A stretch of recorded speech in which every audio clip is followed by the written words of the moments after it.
Here I am, climbing up, feeling great, getting love. Here I go, risk it all, be worth it now, and that's for sure. Watch me as I rock it team. Alright, episode 32 of Fight Talk Down Under is brought to you by CMBT. Go to cmbt.com.au for all your nutrition needs, protein powders, protein bars, pre-workout, all that good stuff. Go to cmbt.com.au, use a promo code Justin for 10% off at the checkout. That's cmbt.com.au, promo code Justin. We're also brought to you by Nutcare. Now, the research shows that more and more guys are taking better care of their health overall, and their well-being and grooming as well. So, Bare Nuts Hair Removal Cream is better and much easier than shaving and less painful and time-consuming than waxing. So, go to nutcare.com.au, use a promo code FIGHTNEWS for 10% off at the checkout. That's nutcare.com.au, promo code FIGHTNEWS. All right, now apologies everyone. It's been a couple of weeks we've been off, and I guess this is the way it goes. You do a podcast with the number one featherweight in Australia, and there's going to be times when he thinks he's too cool and too famous for his old mate Dan. But we're back, and we've got a big episode this week. We're going to be covering Eternal 71, covering some of the local news as well. But of course, the number one featherweight in Australia I refer to, of course, is Lockjaw Justin Van Heerden. How are you, mate? Good. Yeah, just let this life just get the better of me for the last couple of weeks. I'm missing out on podcasts. No, it's been a weird couple of weeks. Like obviously missing out, but we're back, so we're good to get stuck in and cover some fights, talk about what's happening. And yes, the number one featherweight in the region. However, I have dropped to third pound for pound in the region. Matt Vale has shot past me. He's shot past What? JJ Ambrose, and he's taken over. He's taken the top spot pound for pound. So not happy, but we'll try and get it back in December. I think another good win, another good finish, and I'll slot back in that category. But no, all in all, we're back to it, recording podcasts and all that sort of stuff. So I'm pretty stoked. 4 weeks out from Eternal. Just the usual, fights, talking about fights, training, all the fun stuff.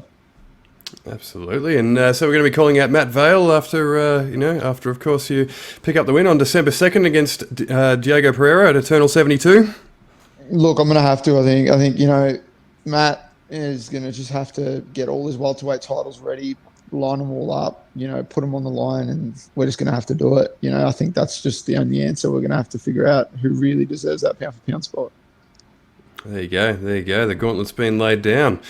But of course, actually, before we get into all the fight news and all that sort of stuff, I got a bit of personal news myself. I thought it was probably a good time to finally roll this one out. But let them know.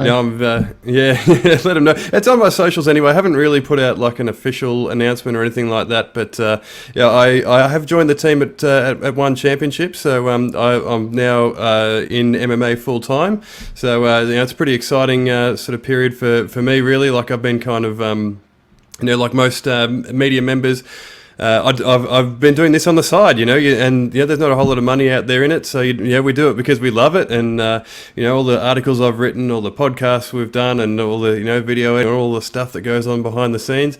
Most of it's in the middle of the night. I'm sitting there, with one eye open, just want to, ready to go to sleep, but you're on the grind. So to be able to go full time is incredibly exciting, and I'm obviously a huge One Championship fan. I've made no secret of that, and on this podcast, so it's pretty exciting to to be able to get a gig with them. Yeah, and so first off, everyone that missed out, Dan took the spot. Suck on that. That's the first thing. I'm stoked, so that's cool. And you look, I don't want to take credit, but I was going to say, we started doing a podcast, and then the next thing I know, my mate Dan's writing for One FC. So I don't know, do with that information what you must. Our listeners, put it together, let us know what you think. Obviously I'm happy to take credit where I can, but I don't know if it's connected, don't know if it makes sense, but just put it out there. Yeah, I mean, I guess there's a correlation, isn't there? You look at the, if you look at the graphs, look at the numbers, right? There's Dan riding in the middle of the night in his bed, in his PJs, and then there's, Dan riding full time, and the Fight Talk Down Under's in there somewhere. It's right on that back end there before we're going full time. So, it could have been the launching pad in one way or another. Yep, and I think now it's just going to come back the other way. So then everyone's going to be like, bro, don't you do a podcast with that guy who writes for 1FC? What? And that's fucking sick. And then I'm going to be like, yeah, actually I do. And then it's going to benefit me. So it's like it's going to go. It's like a seesaw effect happening right here. Absolutely. And who knows? Might be signed with one championship. Sometime soon. This will be championship talk down under. Yeah, maybe. Then we'll just rebrand the whole podcast. Then we could probably get it on Amazon as a platform, which they've just signed with. So then we could, then we're broadcast to like 50 billion people just straight away. Yeah, exactly. That's it's a solid plan. But the wheels are in motion. The first signing has happened. So there it is. Yeah. All right. Well, anyway, enough about me. We've got a fair bit to cover. So Eternal 71 obviously is going to be the crux of this episode. It went down on the weekend in Perth. Before that, I thought we'd just cover off a few little bits and bobs. I just remembered actually, just as we were starting to record, I think Coastal Combat's on this weekend, right? Is that this weekend? Yes, indeed, this weekend, yes. I'm glad you said yes. So anyway, we've got of course, the Coastal Combat featherweight champion in our ranks. That's not me, by the way. That's Justin, for anyone who hasn't realised. But, Coastal Combat 11 on this weekend. So it looks like a bit of a fun card. There's some cracking. There's some good little couple of fights on there. I mean, you got Cooper Royals making his pro debut. That's one to look out for. That kid's obviously been one of the top amateurs to watch in the lighter weight classes. And the dude's fought at flyweight, fought at bantamweight, double champ status as an amateur, one title in XFC, won a couple titles in Coastal Combat. He's obviously there at the moment. I'd say, he's probably their golden boy of that promotion. So, he's obviously making his pro debut, which is going to be one to watch. That kid's obviously been doing work, quietly chipping away as an amateur, getting the experience up. Super talented on the feet, actively working to make the improvements in his grappling and his wrestling. Especially this last year or so, I think he's been, moving around a bit, getting different training in different places, soaking in some knowledge. I think he's actually done a fair bit of this camp at Combat Lab, so he's surrounded by some talented individuals, obviously some high level grappling pedigree, wrestling pedigree with some of the people that, step on the mats there. So I'm excited to see him sort of come and announce himself as a pro, put out a statement, let these people know that he's here, and it's it's time to fucking get yourself ready for Cooper Royal, because he's coming. Absolutely, yeah. He's one that I think I spotted. It might have been a Coastal Combat 9 or 10. Coastal Combat 9, I think it was probably the first time I saw him fight, and he was definitely someone who stood out on the card, in that sort of amateur portion of the card. He's a guy who's obviously got a bit of swagger, he moves well, he's confident, he's he's animated on the microphone and that sort of thing. He's got all those sorts of elements that sort of lend themselves to star power in time. So yeah, for him to make his professional debut is it's a big moment, and it's exciting because I'm really excited to see what he can do. Yeah, and especially in a division like whether he chooses to fight between flyweight and bantamweight as a pro as well. There's some good fights there for him. Obviously, just off the top of my head, after he gets a couple pro fights up his sleeve, you could see him at bantamweight fighting someone like Cody Haddon. That'd be a fun fight to watch. That'd be a delight to watch, really. Flyweight, if he stays at flyweight, I would, for my sort of own thing, you could put up a fight together between him and sort of Naveed Hazanzada, who fought recently on Eternal, who's probably due to go pro as well. And that's a fight that really should have happened already. But I mean, to happen at in a pro stanza, we got 3 5-minute rounds, you got elbows, shit like that. That'd be a crazy fight to watch. So I'm excited, and especially for those divisions, the more people we see transition to the pro ranks, the better it's going to be for everyone. Definitely. And does it feel like he's a flyweight? I don't know, just looking at him, you probably got a better read on it than me, but he looks more sort of flyweight proportions to me, just on on the TV screen. Yeah, I think for my money, I'd like to see him stay at flyweight, but as I said, on the sort of regional level, you can probably get away with having a few fights at bantamweight if they're critical and matchups they pick and stuff like that. But if we're talking him going up and fighting in the bigger promotions, there's no chance he'd be fighting a bantamweight. You'd be doing yourself a disservice. Definitely. Anyone else to watch on the card? Look, there's a few other good amateurs on the card. You know, you got I believe there's an amateur middleweight title on the line, and Hank the Tiger King is back in action, as he's known, the Tiger King, which is one of the better names in MMA. Yeah, I yeah, actually don't mind that. I rate it, and if anyone hasn't seen the Tiger King in action, do yourself a favor, go to YouTube, type in Coastal Combat, search up some fights. You're gonna see a guy that's built like a fucking action hero, super fucking man, fucking just jacked, massive individual, and he just ragdolls people around. So yeah, I mean, I don't. That's the best way to describe it. He's just a mammoth of a man, and when he gets a hold of people, it's just it's not pretty.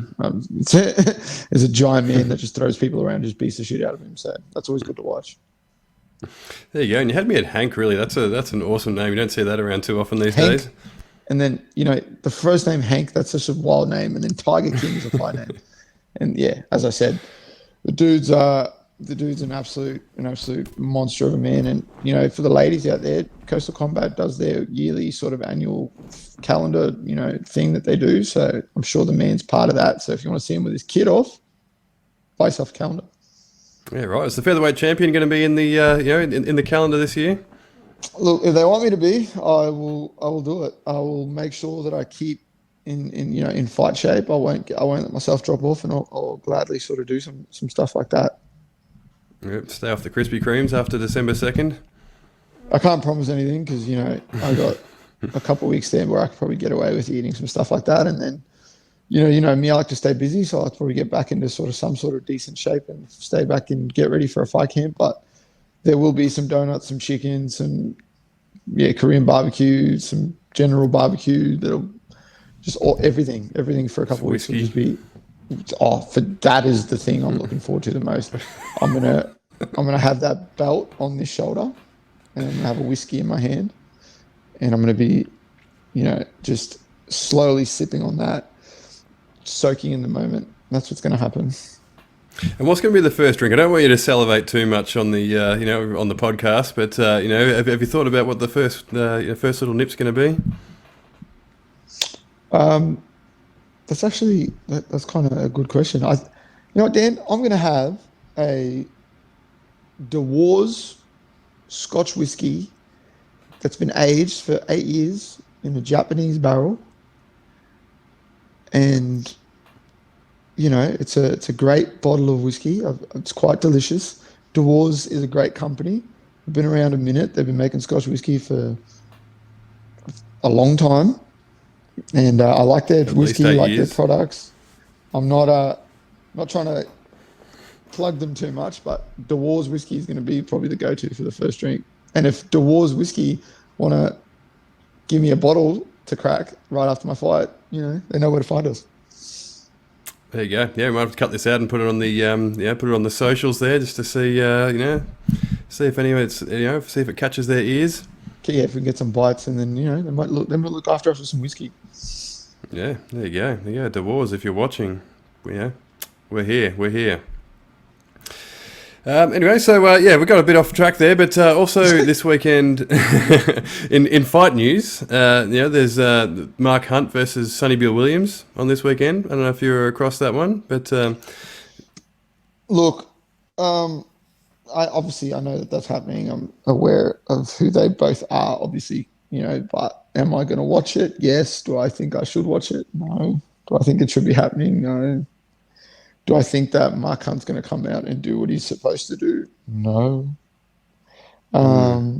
Yeah, I think, sadly, I think Mark Hunt's just doing this for a paycheck to attend to his legal fees with his fight with the UFC that hasn't quite worked out, which is kind of shit. I like Mark Hunt. He's obviously someone I grew up watching in kickboxing, and boxing, K1, UFC, his time in Pride, all that sort of shit. But then, I've always had, obviously, I'm inspired by what he's been able to do in combat sports, but I'm just kind of put off by the fact that he's fighting just to sort of get a paycheck, really, because that's what's happening here. So do I expect that he's going to come out? Because realistically, how this fight should go and how the Paul Gallen fight should have gone is Mark Hunt should have come out and just put his fucking lights out inside around, and that's what should happen here. I mean, I know Sonny Bill Williams has done all right, and he's put some stuff together. He's probably found some good form in some ways in some of the boxing fights he's had, but realistically, if Mark Hunt really wants to come out there and fight properly, he should be able to put something on your chin and put you the fuck to sleep. Like, I don't see it going past around if Mark Hunt's actually going to come in and try and win a fight. Yeah, you pretty much answered exactly where I was going with with that. Like, obviously it's one of those fights that you watch because we all love Mark Hunt and we've all sort of appreciate what he's done, but you feel a little bit dirty for watching it. Like at 48 years old,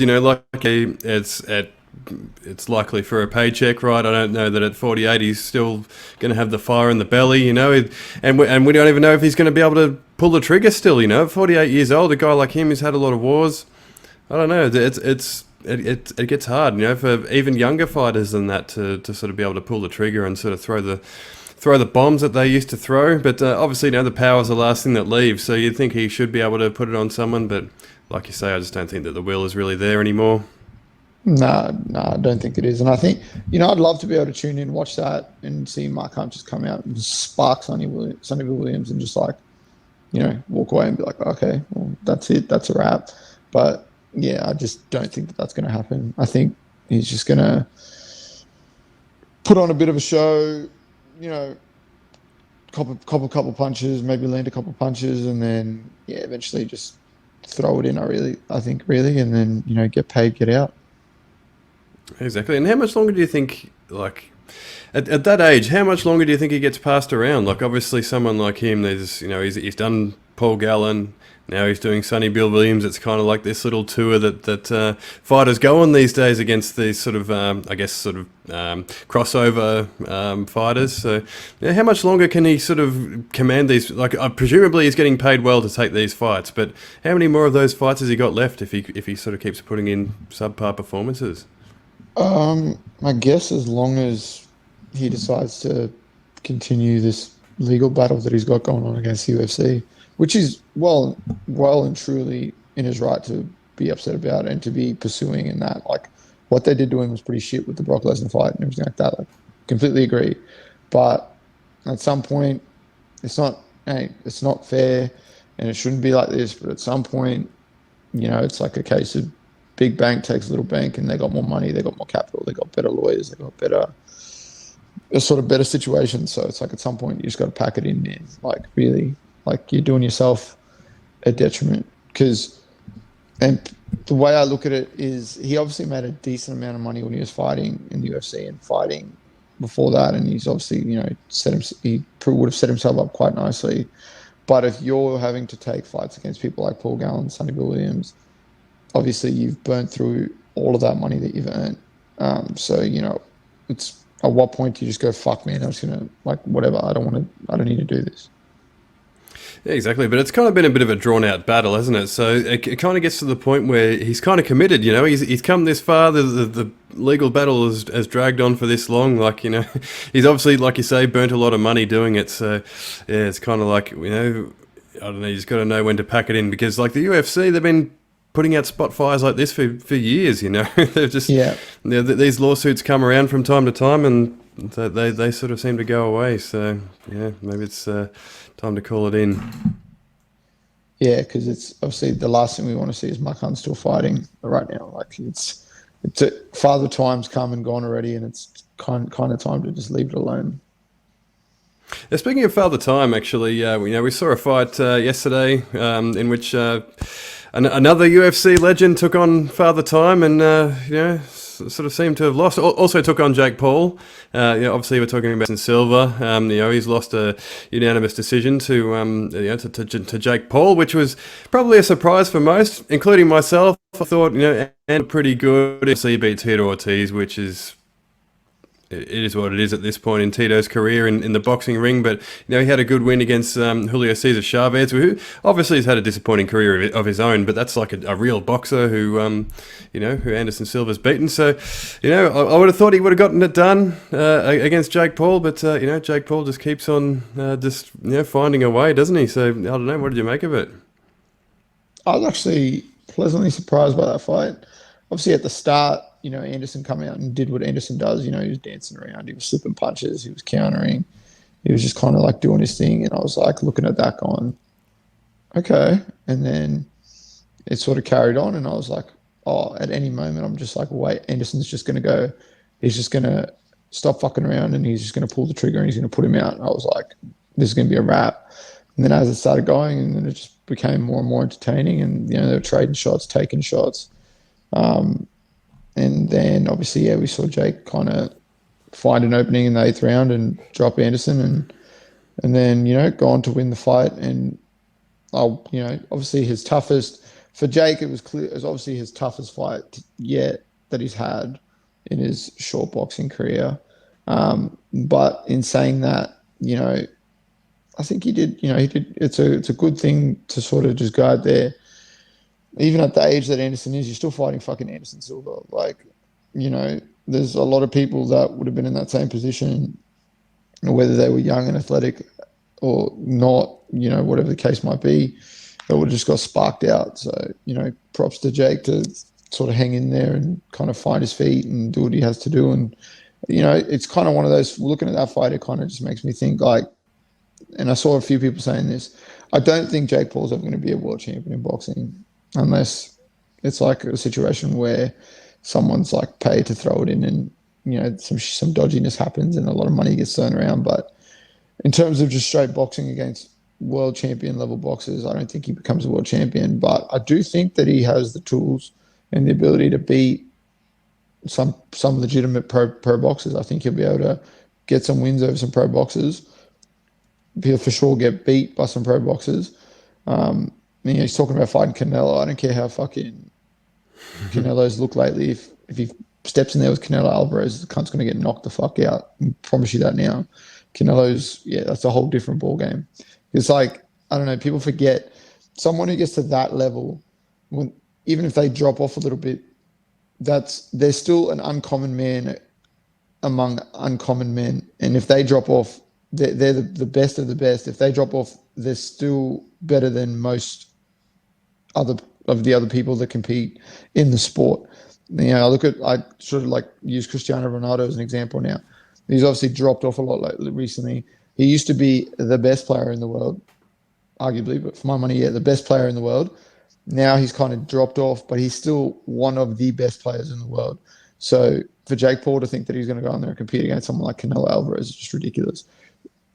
But for sure, he's gotten, I guess, a bit of respect out of the sense that he went in there for someone like Anderson Silva, who's a legitimate threat the whole time, and performed well. And I know, you know, Anderson's older and he's, you know, whatever, like all that sort of stuff. But, you know, we've seen what that dude's able to do over the years. We've seen what he's capable of. You know, he's still Anderson Silva. He's still one of the greatest people that's ever fought in combat sports. So yeah, I think it's a nice feather in Jake's cap. Sets him up nicely to move forward and get himself some I guess, more momentum, more money. And then, yeah, like I said, I think he beats a few pro boxers. But in terms of like world championship caliber fighters, I don't think he has a fucking chance. Yeah, I agree. Like we've seen improvements sort of fight on fight with Jake Paul, as you would expect with sort of a fighter who's only been doing it for a few years, 3 or 4 years. I think he's been training at boxing, right? He's only 25 years old, right? So he's still got plenty of room for improvement. But kind of like you touched on there, to get to like the top echelon of the sport, it's just a big gap to bridge. Like you know, guys like Canelo Alvarez, you know, pretty much any world champion you can name, they have that sort of amateur pedigree. They've been doing it since they were kids. You know, they have 100, maybe 200 amateur fights before they turn professional, and then, you know, they've got that sort of that kind of baseline of skill before they even turn pro. And it's so hard to bridge that gap, you know, and it's just it's hard to see how Jake Paul does it.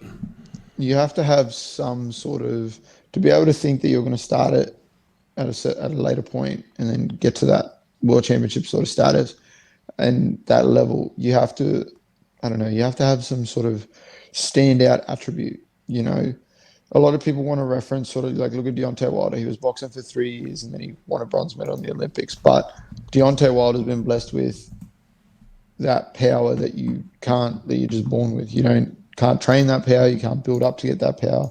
He's been blessed with that power that if he touches people, sparks them out.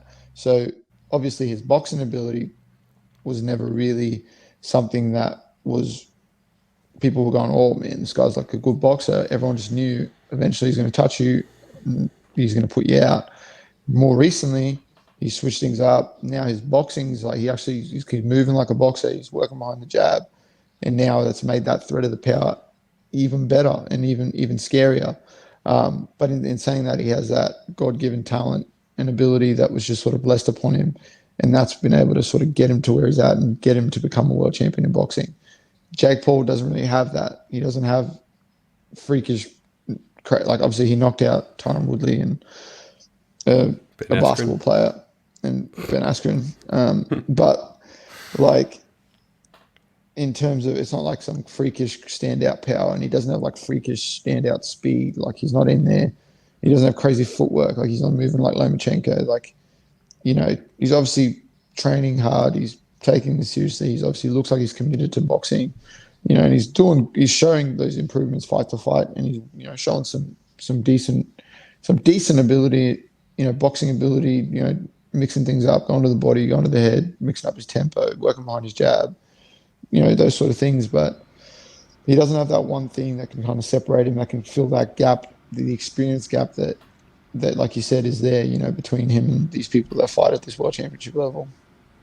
Yeah, but he's got some balls as well. Like, like he the punches are a bit wild, it's a bit rough around the edges, but he keeps coming forward and he keeps just throwing down. So you got to give him that. Yeah, he's like I know people want to rag on the dude and that, and it's easy to do that and rag on anyone trying to go for anything. I don't feel like I need to do that, but I just, you got to be realistic. And I think, like I said, I think he can do well in boxing, continue to do this, make himself a lot of money. He can beat some legitimate boxers. But I don't, there's in no shape or form will he ever come close to being able to beat a world championship level boxer. Yeah, exactly. I feel like maybe and we've got to get off Jake Paul here. We've got to talk about some Aussie fights. But, I feel like the strategy might be for Jake Paul to sort of, I guess maybe try and get like a big money fight with Canelo Alvarez like in 3 or 4 years' time, maybe, because I think Canelo is probably like 33 years old, let's say. I think he's somewhere around there, 33, 34 maybe. Yeah. So I think he might be thinking like, in 3 or 4 years' time, maybe Canelo's 37 years old or thereabouts, and he's sort of starting to taper off, and maybe he wants a little payday at the end there, and he might be able to get him as, his sort of improvement kind of, but they're never going to meet in the middle, are they? Like Jake Paul's improvements here, Canelo Alvarez sort of, drops off over time. It's still not going to match up, is it? It's, you look at like Triple G at 40, he still bangs out most people. And I just think Canelo Alvarez is the same. This is one of the best boxers of his generation, and it's going to take a lot more than a few years to, for that gap to be sort of bridged between someone like Jake Paul who's new to the sport and Canelo Alvarez. That's wild. But I feel like that might be the strategy. 100%, I can see that happening, but yeah, like you said, it's never going to be close to being in the same realm. Yeah, exactly. Now, Australian MMA, we obviously had Eternal 71 on the weekend over in Perth. So it was a bit of a fun card while it lasted. Only the 4 fights on the main card, so we may as well talk about them all, right? The first fight was Kobe Porter versus Seb Ortiz. Did you watch that one actually? I did. Yeah, I actually haven't managed to get back and watch it. I've been away this weekend, so apologies. This is pretty unprofessional, but how did the first fight play out? Yeah, it was entertaining. There was a lot of stuff happening in that fight. Sebastian Ortiz, for people who don't obviously remember, he had a few amateur fights, was scheduled to fight Dave Martinez, and then talked a bunch of shit about Dave and his wife, and then they scrapped the fight, so he missed out. And this was his pro debut against Kobe Porter, who obviously recently fought against Michael Stanoff, and lost in that fight via rear naked. But yeah, I expected him to come out in this fight and, try and get a sort of definitive win. And what we got instead was a very controversial judge's decision. I feel like it was, look, I can see why there'd be opportunities for the judges to look at that fight and score it kind of his way, but along with a bunch of other people, thought that Sebastian Ortiz won that fight quite, quite easily. But that's the game we play. We've talked about this. We're going to always talk about this. If you fuck around and leave it to the judges, you're going to have to face the possibility that unless it's like an obvious shutout, and even sometimes when it is an obvious shutout, people, shit just doesn't go that way. So, but Kobe Porter obviously is a talented kid. He's got some potential and stuff like that. So, congrats on him for getting the win. Sebastian Ortiz is a very talented dude. I got to share the match with him a bit when I was still based in Queensland, here and there, and he's a fun guy to watch. But yeah, it's a weird one because obviously the decision was a bit iffy. But I mean, is what it is. Congrats to him on the win. I'm sure that both guys are going to go back to the drawing board, figure out what's next. But yeah, it was a fun fight to watch, but it was a weird sort of way for it to end. Yeah, definitely. And if anyone out there, let us know how you scored it as well at Fight Talk Down Under on Instagram. So let us know what you thought about it. And yeah, of course. So what do you think of Seb Ortiz? He's kind of an interesting case, right? Like it was kind of interesting that he got booked, like you mentioned, opposite David Menez. So obviously, people rate him. He's only had a couple of fights out there, but how good can he be? What did you make of him when you sort of shared the match with him? He's a talented. He's pretty. Yeah, he's talented. He's got like on the feet. He's got like a really karate type style, blitzes in and out. And then he's got like when you're sort of looking at the grappling side of things, it's like the judo. He's got real judo sort of style when it comes to the engages on the clinching and the grappling and stuff like that.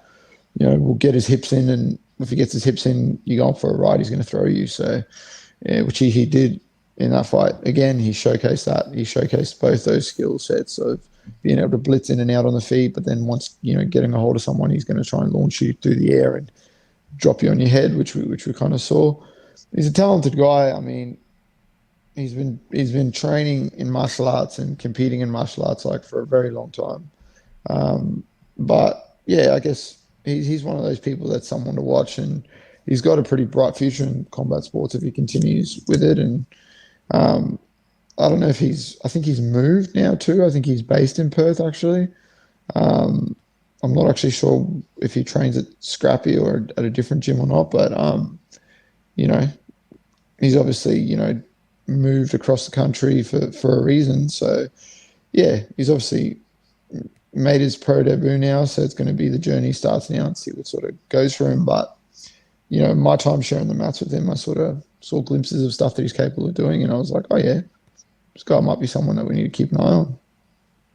There you go. And speaking of pro debuts, of course, Kevin Kapamel took on Brad Ramsey in his pro debut. Now Ramsey was 2-0 going into the fight, and yeah, Kevin's got the fight, got the decision, unanimous decision. So yeah, what did you make of his performance?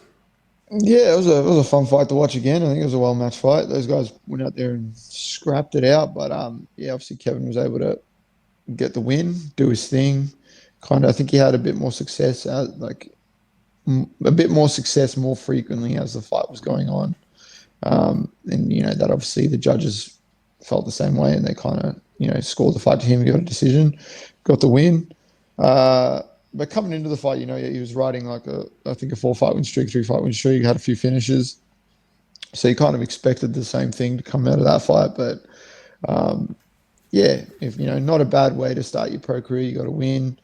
You had a bit of a back and forth fight, and kind of got to feel it out, experience the 15 minutes, and you're probably going to take a lot more out of that than had he just come out there and finished his opponent very quickly. So it's going to be interesting to see how he absorbs that and how that applies moving forward. He's an interesting prospect, especially at featherweight, and he looks pretty muscular, say, for the weight class. So we're going to see how he translates that moving forward in his career. I've got some questions, but that's neither here nor there. I'm not sure how much weight he cuts or what the goal is there, but I'm excited to see who he sort of gets matched with next and what he can do in the featherweight division. He's definitely a big boy. Definitely a big boy. You can see, there was definitely a bit of a size, or seemed to be a bit of a size difference there. But obviously Ramsey was a tough guy. You know, he gutted out some tricky positions there with Kevin on top of him. So, yeah, it was probably a good workout for him.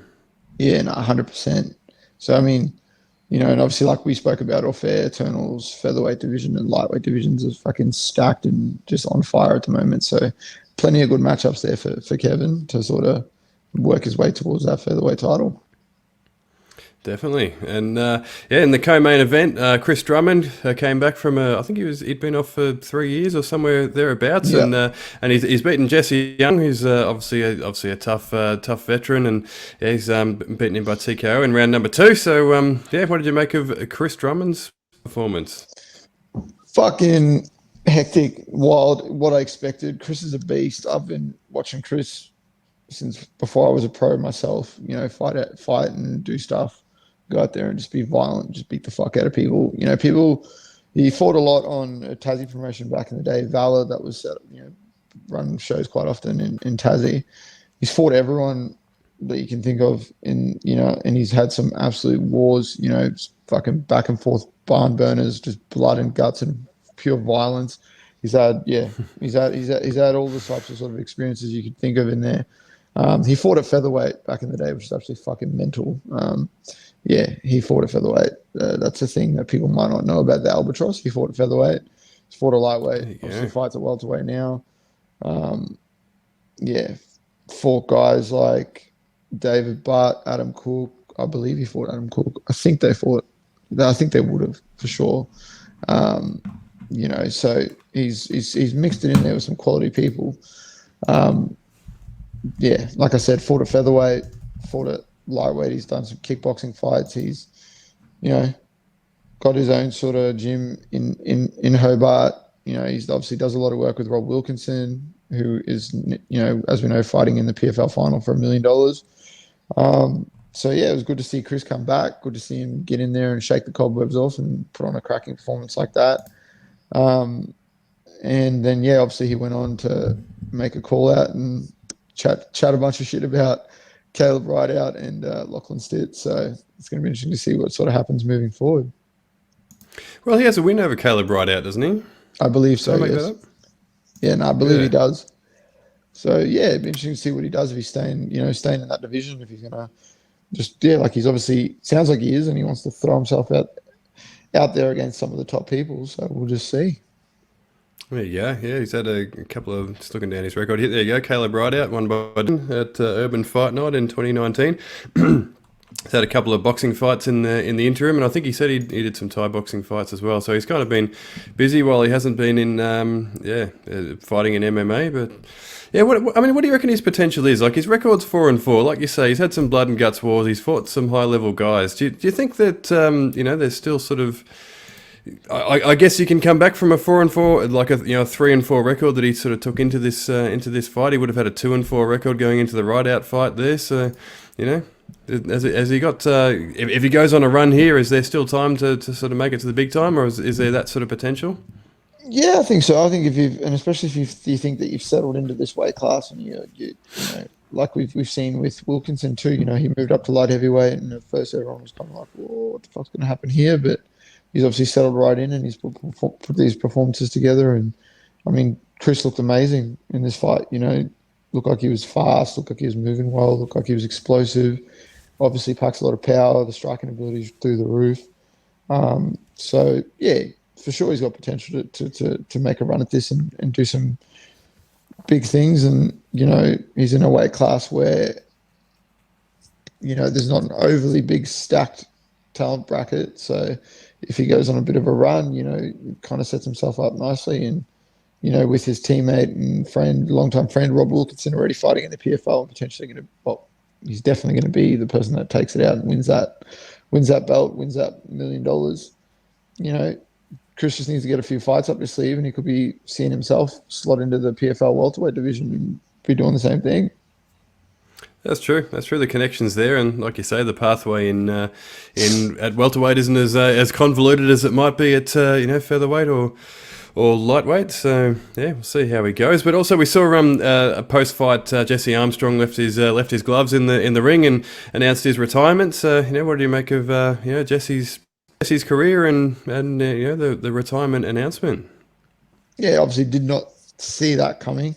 I mean, obviously it was a rough outing for him, but yeah, he's had some experience in some lots of fights and done his thing for quite a while. And yeah, I mean, but it's always going to make me happy when a fighter does decide to walk away and hang it up. And it seems like they're doing it at the right time for themselves, which they're not kind of like waiting too long or kind of trying to hang on to something. That's always refreshing. So congrats to him for sort of making that decision, and I want to hopefully whatever he chooses to do next, he has the same sort of approach to that and kind of just gets stuck in and does everything he can do.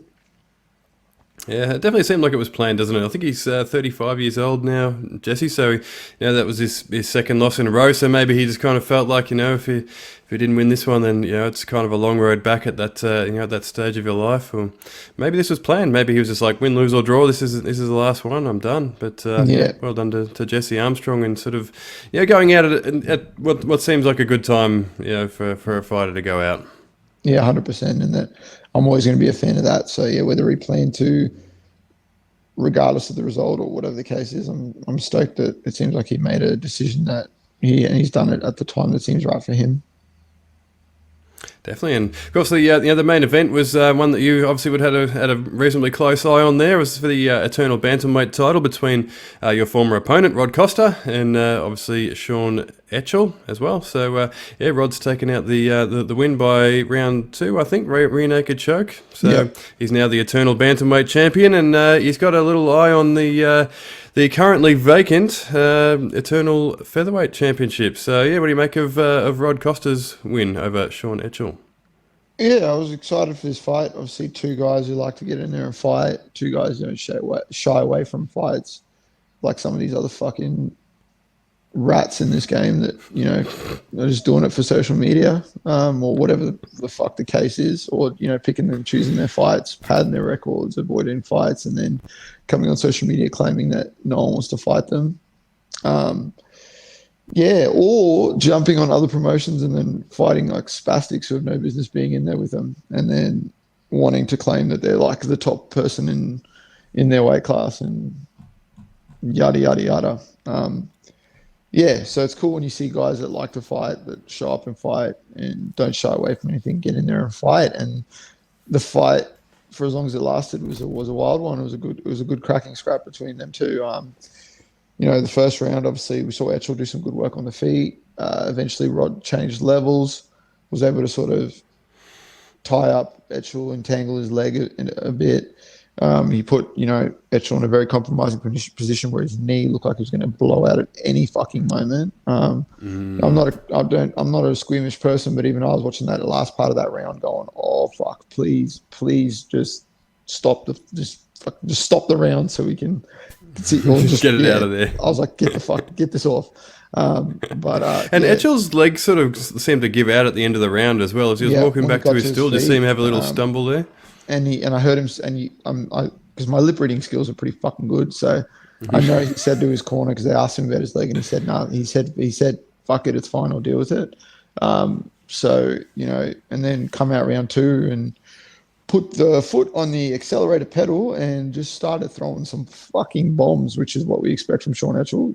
That's what he did against Sam Hibbard, and that's what he's done most of his career. So that he certainly did that. And there was one stage where he had Rod up against the fence and was, throwing absolute hammers his way, stepped back, threw a right elbow, like as he was stepping back in, and rattled Rod with an elbow. And I thought, fuck. I was like, obviously we know Rod's tough. We got that from all his fights, and we got that especially from the Jenkins fight. So I never, at no point did I ever think Rod was going to like quit. I was like, he was going out on his shield. We know that. But there was a couple of times there where I was like, how the fuck is he taking these shots? And then obviously, ultimately was able to level change. Etchell was able to deal with that again, clear away, do some more work on the feet. Then ultimately Rod was able to get him against the fence. And eventually what happened was if people, obviously didn't see it or are unsure as to how it kind of led to the finishing sequence. They were separated again by Etchell, did the right thing, got himself off the fence, but then just got a bit overzealous when he was blitzing in or coming forward to land some shots, and ultimately Rod was able to get a bit lower, get up, get a hold of him, and then from there just take him down, and then it's kind of like, well, get to his back, and Rod's a high level grappler, and if you give him that sort of position and you let him get to your back, yeah, you're going to be in fucking trouble. And that's kind of what we saw there. And obviously he was able to finish and get the win. Rally up, come back from some adversity in that second round and get the win. Yeah, which is for as long as the fight lasted, it was very cool to watch. It was very exciting, and obviously I expected it to be that way. I expected it to be crazy, and then someone to get put away, and that's what we saw. And then we saw some cracking sportsmanship afterwards from them two guys. But yeah, congrats to Rod. It was a fucking crazy way to go out there and perform and get your belt in front of your home crowd. Now he's the number one bantamweight. He's the champ. So people got to kind of, and also something else to sort of touch on.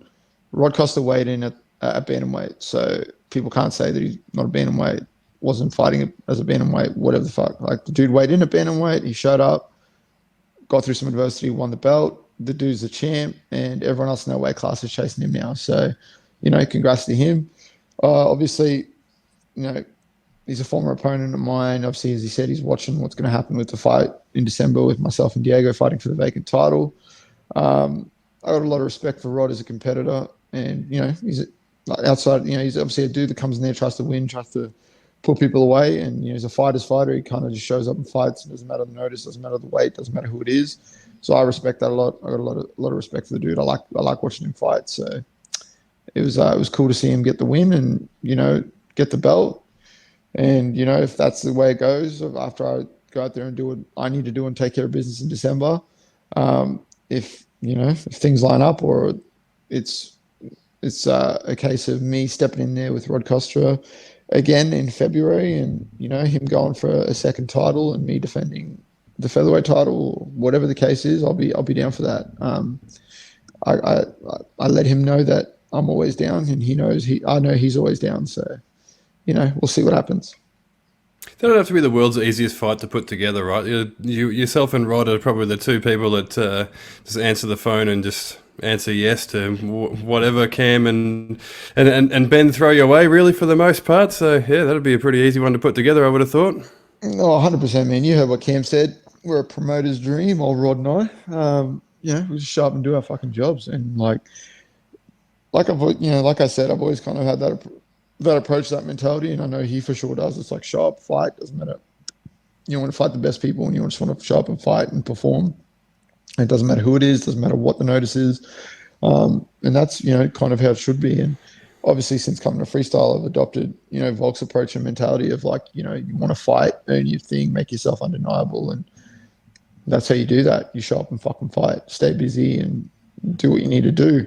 And then you aren't seeing what are some of these other things that we're seeing, where you're seeing people fight people with like even records or negative records, and claiming that they're the top people in the country, and they're fighting on promotions that are just putting these bullshit matchups together against retards. Excuse my non-political correctness use of that word, but that's the best way I can sum it up. Like, you're making a mockery and a joke out of this sport. MMA is getting ahead of boxing because, for the most part, MMA doesn't follow those same sort of things. We're not, people aren't doing that for the most part, but it still does happen. Like, if you go through a boxer's record and you look at those early first 10, 11 fights, they're paying some taxi driver who got paid to just go in there and take a beating and walk around for a little bit, in most cases. But in MMA, in a lot of cases, and I know, it's a lot more like you're seeing like experienced people fight experienced people, and you're seeing these competitive matchups and that for the most part. But obviously there's still some washy shit that sort of happens. Fuck it, I'll just say it. Look at Carnofley's next fight. He's fighting some dude who's 4-4. He's fighting someone who's 4-4 on Hex. Obviously, things didn't pan out for Khan with Eternal. He chose to decline a fight as a replacement from when we were scheduled to fight. You can't say no to opportunities. You did yourself a disservice. You missed out on fighting for a title. And what look, word on the grapevine is, obviously he got offered Rod Costa for people who don't know, and he said no because he doesn't like Rod and doesn't like how Rod handled things after their first fight. But word on the grapevine, and it got put to me, is Rod's plan coming into that fight. I don't know, Rod. You can confirm or deny this, or come out and tell me if this is bullshit or legit or not. But the way I got told is Rod's plan was to come out, and if he didn't get a finish inside 2 rounds, he was kind of going to be like ready to just get pieced up, because obviously he just fought, and then you're coming against someone on short notice who was in shape for 5 rounds in whatever. I don't know. So that's how it got put to me. So the fact that Khan said no to the fight with Rod on short notice as a replacement for me just makes no fucking sense. How do you take a fight on short notice or short notice against me, but then you don't want a short notice, an even shorter short notice replacement against someone that you've already fought and beat? Like, it makes no sense. And now you're fighting some dude who's 4-4 on Hex. And then you got, obviously, we spoke about some other fighters that have done the same thing. You're taking fights on these other promotions, and it seems like a couple of promotions at the moment are using Korean top team fighters just to fill some slots and build some fighters' records up. And that's fucking stupid. I just don't get it. I don't have that. I don't have the association with that concept in my brain. Fight the best people, look for the most difficult matchups, go out there and take them, fight, win, build yourself up, give yourself a legitimate chance that when you get to these bigger promotions, you don't pull a fucking Australian top team and just get there for the sake of building your record up. And now you've gotten there, now you can't compete and you can't hang at that level. That's why someone like Josh Togo, that dude's a fucking beast, and he's gone out there and fought everyone, and he's fighting, he's fighting people on short notice. He just fought at welterweight on UAE Warriors, won a world title.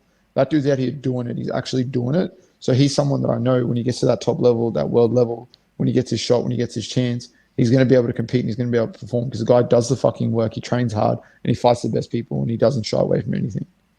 Whereas some of these other clowns aren't doing that, and it's happening across the board, across the weight classes. So it's making a mockery of what Australian MMA is being showcased at a world level. Like, we're seeing Aussies perform across different promotions, different weight classes, and they're killing it. And these are all people that didn't do that. These are people that didn't shy away from hard fights, didn't shy away from adversity, didn't shy away from putting themselves out there and putting everything on the line. And that's why they're continuing to do well. Whereas, everyone else, they're just trying to take that easy route, trying to pad their records, trying to do all this sort of shit. And it's going to blow up in your face and it's going to backfire you, because eventually you're going to stand across the cage from someone who's a legitimate fucking dangerous threat to you, and they're going to beat the shit out of you. Yeah, that was definitely got more than I bargained for there. But yeah, it's a fair point. It's been a bit of a talking point around the industry, isn't it? Of sort of, I guess, record padding and those sorts of things that go on. So it's definitely an interesting conversation. So if anyone's kind of got an opinion out there as well, again, hit us up on the Instagram page at Fight Talk Down Under. We'd love to hear some some opinions on some of the matchups that have been going around in local MMA and the whole thing about how fighters fight. It's definitely been something that's been spoken about around the water cooler in the local industry. But I guess. It's interesting you touched on Josh Togo. Actually, I was actually thinking of him as you were speaking, and he's obviously won that title over in UAE Warriors recently, so he's got to be close, right? He's got to be close to some sort of a call up to the a bigger promotion. 100%, and I like that dude, man. He's a nice. He's just a nice dude. He's a genuinely nice dude, and like I said, he obviously does the fucking work and goes out there and performs. And seeing him go to a world level and fight in a top promotion and do some good, being able to see him go out there and compete, get his shot will be amazing, and will kind of, I guess, repair the brand of Australian top team a little bit too in that, big spotlight, because the dude will be able to get out there and perform. He's a fucking weapon.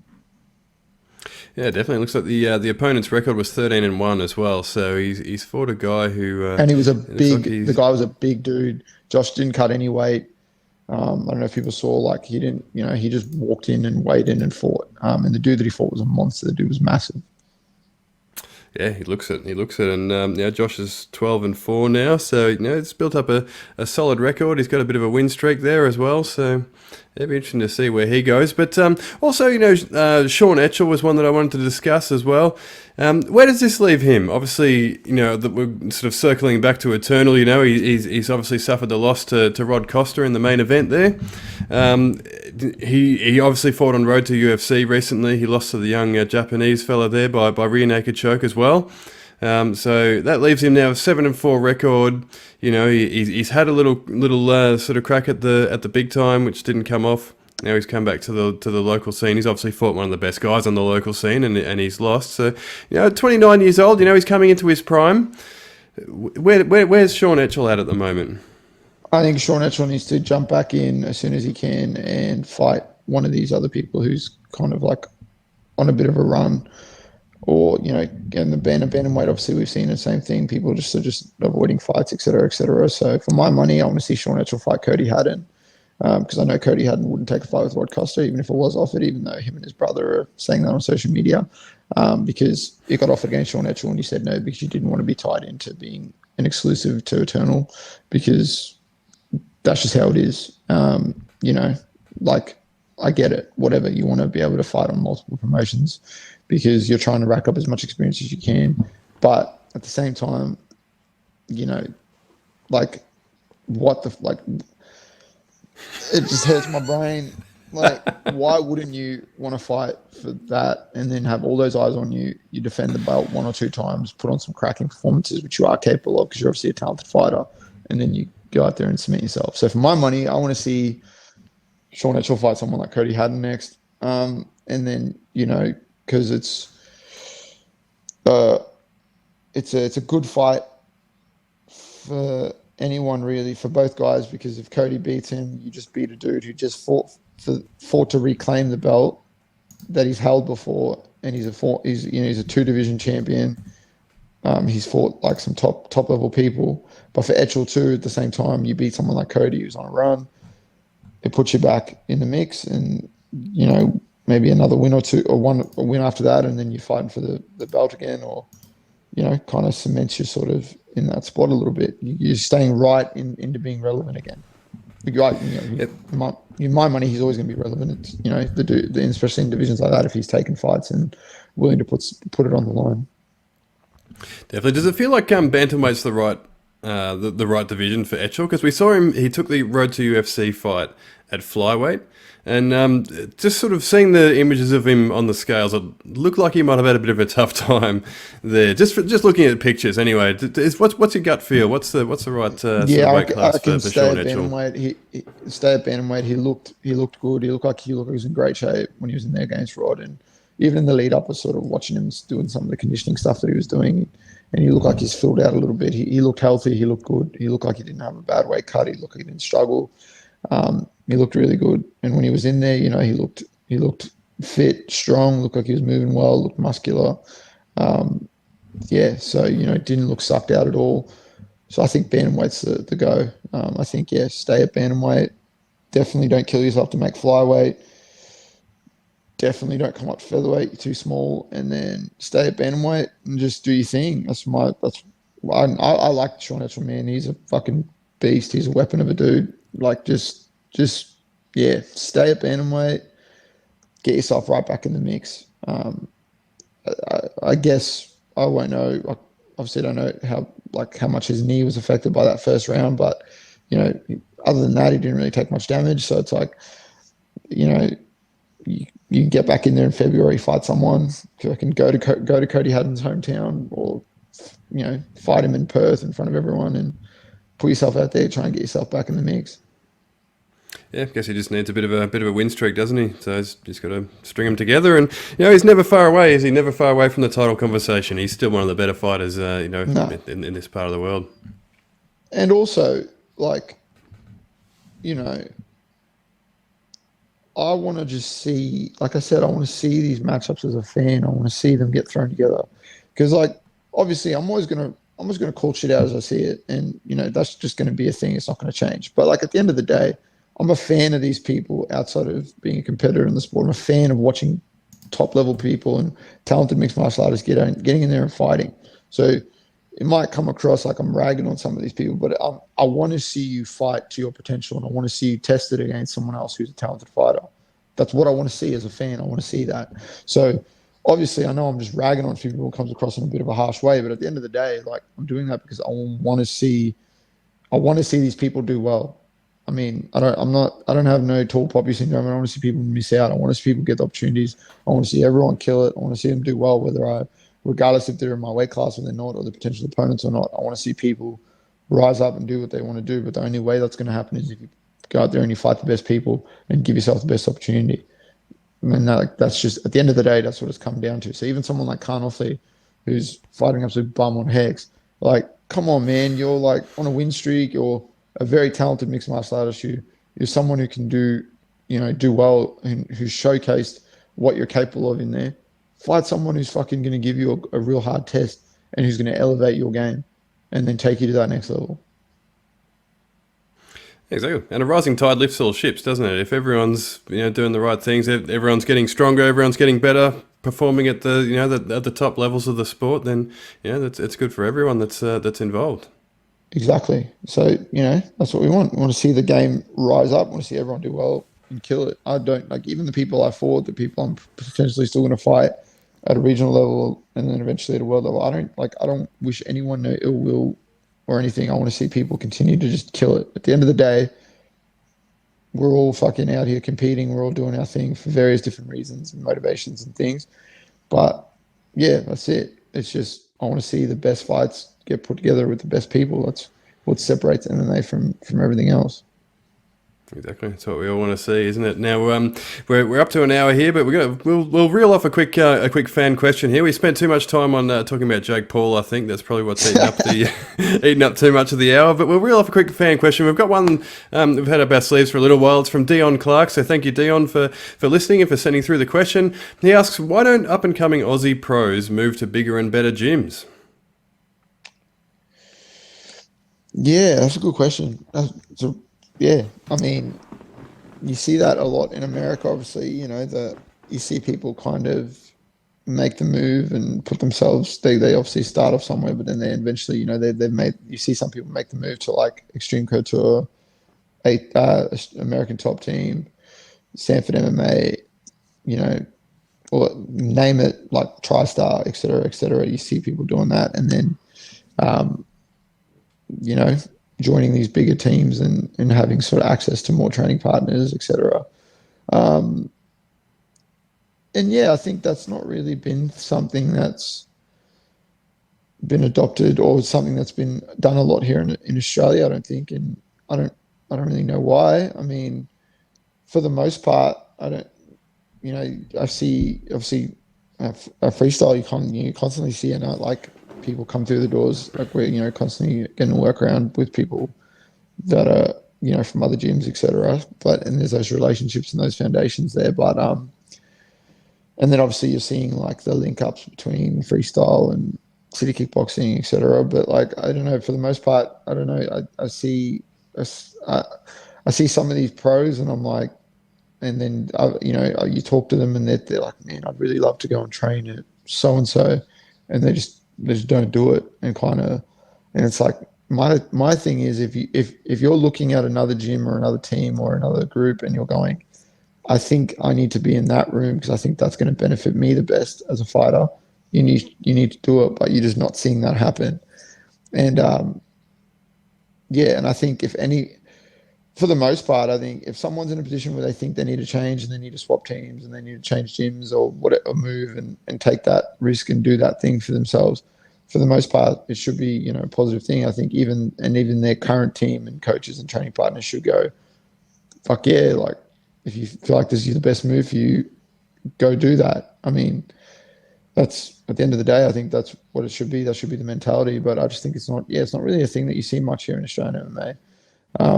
And even then, at the top level, I don't like if you feel like you need to move, even if you're fighting at the top level and you feel like you need to move and change your scenery because you think it's going to benefit you, fuck, go do that. Obviously, look, Tai Tuivasa has done that. He does most of his camps in Dubai.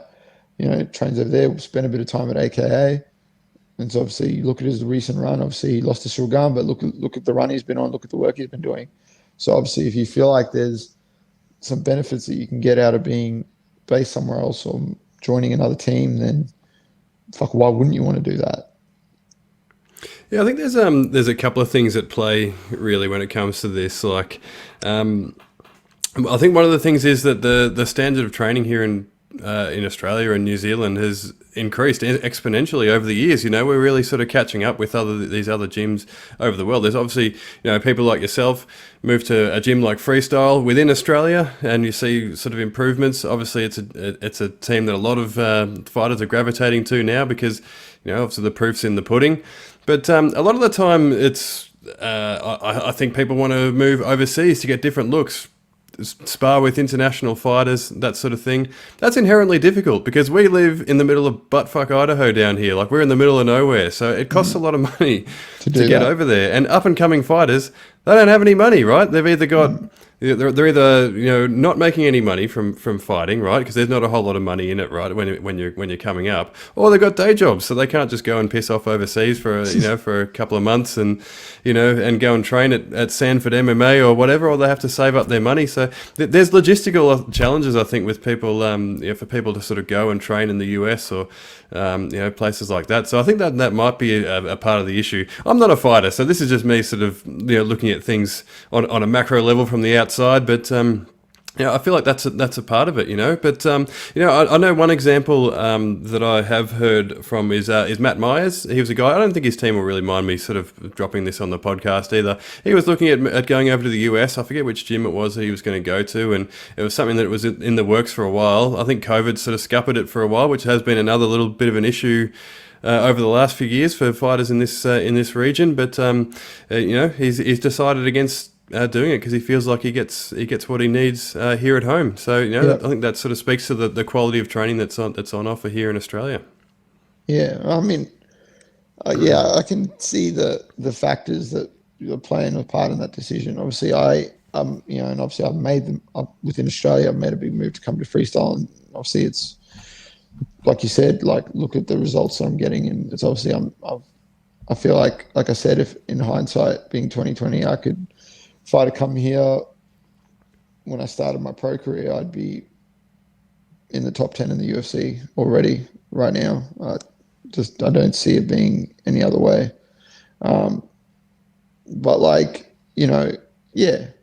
guess, there's a few things that factor in and that you got to sort of do. And I mean, packing up and moving 2,000 kilometers just to come here was a bit of a process and a big thing to do. So like you said, moving 15,000 kilometers across the world to go to somewhere else that's even crazier. So, I can see why people aren't doing those things. But then the other end of that, you are seeing people that are sort of taking that step out of their comfort zone and doing that. And, you hope that it's going to be the right decision and it's going to benefit them. I think it's only going to be a good thing, right? If people are really serious about doing it, getting some different looks, different coaches, moving to a better quality gym, depending on where they're coming from, whatever their reason is for going over there, I think it's only going to benefit them from having that experience. If if you are serious about it, if it is something you really want to do, then you make it happen, don't you? Whether it's, you have to take a couple of months off your day job, save up your money, or whatever it is, then, you make it happen. My advice is